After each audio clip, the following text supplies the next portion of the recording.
So we need more empathy, we need more vulnerability, so the skills are changing, the aptitude is changing, and the environment's changing, which makes for a fascinating and very exciting ecosystem.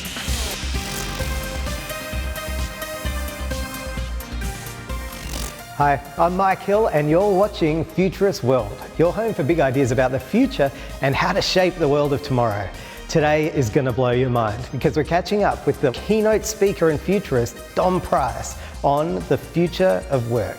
Originally from the UK but now calling Australia home, Dom is the Sydney-based work futurist at Atlassian, Australia's leading software company. Dom is a popular public speaker who's passionate about the future of work and unleashing the power of teams. He thrives on innovation, shifting paradigms, diversity, and thought culture. So get ready to go Neo, unlearn, and dominate. And remember to keep your finger on the pulse by subscribing to the podcast at Futurists.world. Dom, great to have you here. And you, thank you. All right, so how is work changing? Work's been changing for a long time, and I think what's happened is there's been an acceleration. And the acceleration's been caused by the fact that we've talked about people being important in the workplace for a long time, but if you think about the nature of the work people are doing, we're building more complex systems, we're requiring more complex problem solving, more like creativity, curiosity, and so people truly are assets in their businesses now. Mm-hmm. And so as that nature of work evolves, we need to reimagine not only the workplace, the physical environment, but the people we hire, how we help them grow and develop and learn and change, but also the nature of the work they'll actually be doing. And when you think about it, with that change comes this new desire to understand and delight your customers, whoever they are. So we need more empathy, we need more vulnerability, so the skills are changing, the aptitude is changing, and the environment's changing, which makes for a fascinating and very exciting ecosystem. Right on. I mean, we're talking about the future of work. I think we've got to bolt on education to that, right? Absolutely. Because people are going into the workplace from schools mostly, or universities. Yeah. So, how do you think education's going, preparing people for this world of tomorrow? So it's probably the hardest area of change, right? I have a huge amount of respect and admiration for anyone in the education system. Yeah. They are way braver, often way smarter, and way more resilient than me. But the actual education system itself still teaches pupils that talking to each other is cheating. And they join my workforce and I call it collaboration, yeah. Right? And so there's a huge amount of constructs in the education system around knowledge acquisition, around knowledge regurgitation, around how you treat people as individuals, and yet we know complex problem solving needs cognitively diverse teams. That education system, to me, smells and looks a bit like a factory, but we're not churning out widgets, all right? We're churning out people. People who we want to have compassion and empathy and understanding. And so there's these things that throughout my career have been called soft skills. I don't think they're that soft, I think they're pretty hard, yeah. That are becoming more and more valuable. And so I think the entire construct of the education system has to change, because when I graduated from university in the year 2000, I thought that was it. Mm-hmm. I'm like, I've done my education and now I do work and then I retire. Yeah. That's not true. Like I am learning more today in my role, in my job, because of the pace of change than I ever have done before. So education doesn't stop. It's just taken on a new paradigm, a new evolution. And so lifelong learning and micro-learning, this acquiring new skills and applying them, I think is becoming more and more valuable than ever. And for the generation coming through the education system right now, they won't finish education at the age of 20, 21, 22. They will need to be lifelong learners. Awesome. So we're here in Sydney sitting, I think this is the set of Matrix 1 behind us. It is, yes. Yeah, right on. So we're here in Sydney, and when I was flying up to see you, in the Qantas magazine, I saw you recommending a couple of books, and I think one of them was called Unlearn. Yes. What's that mean? So a good friend of mine, Barry O'Reilly, wrote a book called Unlearn. A fascinating but very simplistic read that essentially, when you boil it down to its simplest version, says, we are all full, right? We have no cognitive load to do more. The skill set, and it's such a simple model, it's one of those that when you read it, you're like, that's so obvious, and I don't do it, is to say, what are the habits, the rituals, the systems, the knowledge that I hold to be true today that is historic and not actually true anymore? And how can I remove that assumption, that habit, that ritual, to free up the time, the space, the freedom in my mind to try something new? And when you think about it, it just makes sense. But in the reality, most leaders that I work with kind of just rinse and repeat each year. I'll do what I did last year and maybe do a little bit more. It's iterative. Iterative, right? Whereas Unlearn says it's fine to iterate, but just find the things to stop first before you add anything in. And it's an amazingly simple set of principles and guidelines, but one that many business leaders, and me personally, when I spent some time with Barry, I was like, that's really obvious, and I haven't been doing it. I've been trying to work harder and longer and more, but actually I don't want to do more, I just want to be more effective. And more effective doesn't mean I do more hours. More effective means I reassess the portfolio of what I do, and I make sure I'm investing on the most impactful things. Yeah, it's a little confusing though, isn't it? Like you got your Elon Musk at one end saying just work yourself really, really hard. You got your Tim Ferrisses at the other saying 4-hour work week or none. Yes. So and then we got stuff like meetings. Like we think about work and meetings, this being synonymous with one another. How do you feel about meetings? I love meetings.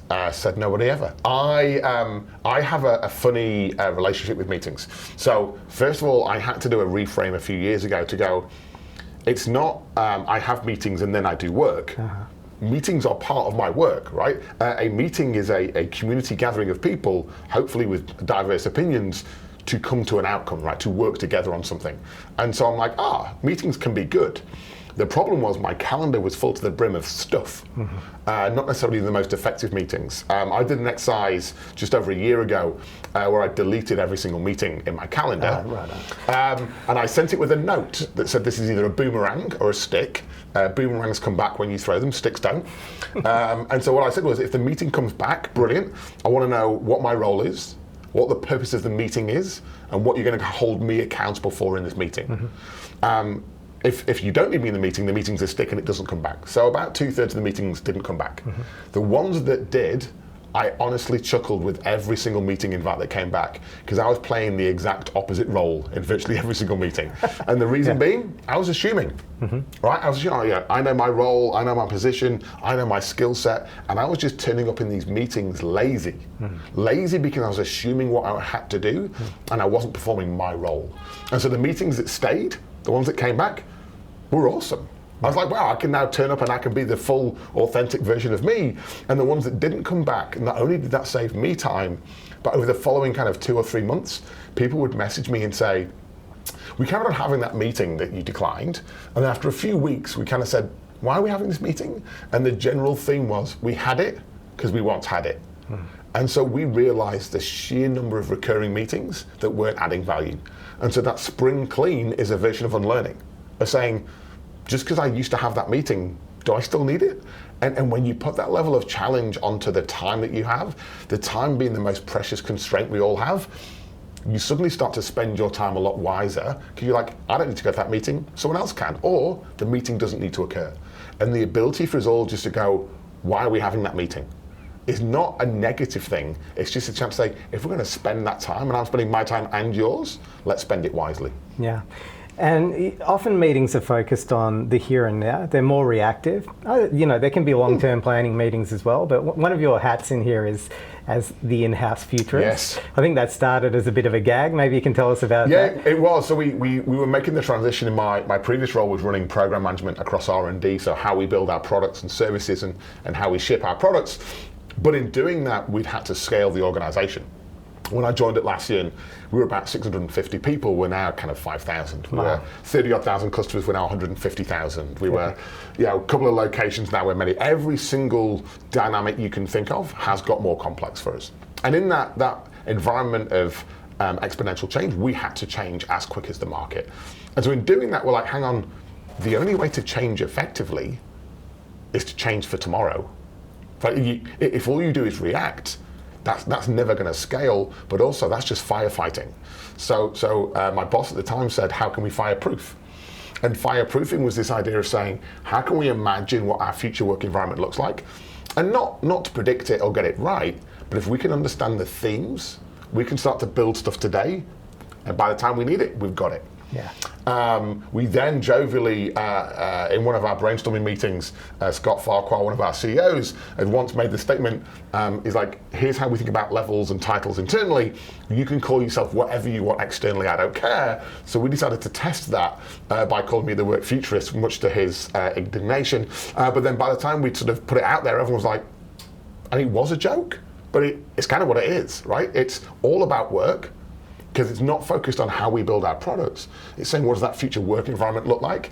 And it's not about the now, right? It's not saying, how can we understand a problem today and solve it tomorrow? It's saying, what does that environment look like in 6, 12, 18, 36 months? And how can we start to transition to that future today? So the whole point of this series is to inspire long-term thinking. How do you get into that space, projecting forward?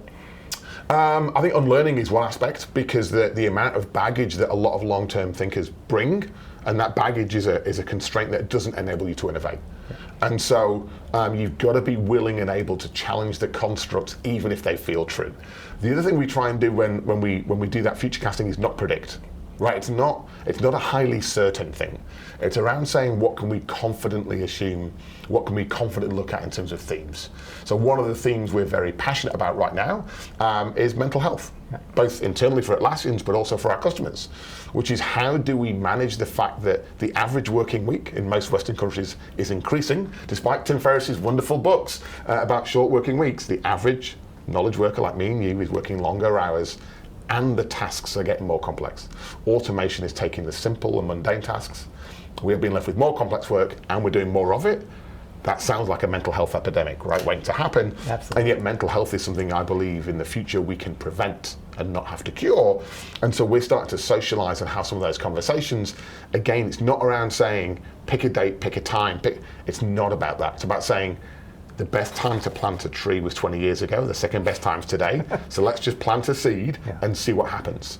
And so when we're talking about the future of work, we understand innately that probably about 67% of what we think about is going to be wrong. But in the art form of thinking about it, it gets you to imagine that different world, and it forces you into this mindset of going, what could be, rather than what probably will be. And I think for any organization, that mindset is healthy, because certainly for senior leaders, you should be thinking on time horizon 2 and 3 and helping inspire your teams to build for that future. If you're focused on today and immediate gratification, that's not sustainable. Okay, so we're talking about the future of work. I think maybe we should touch on workplace as well. Do you think that's changing? Yeah, I mean, there's 4 aspects that I predominantly look at when I talk about the future of work.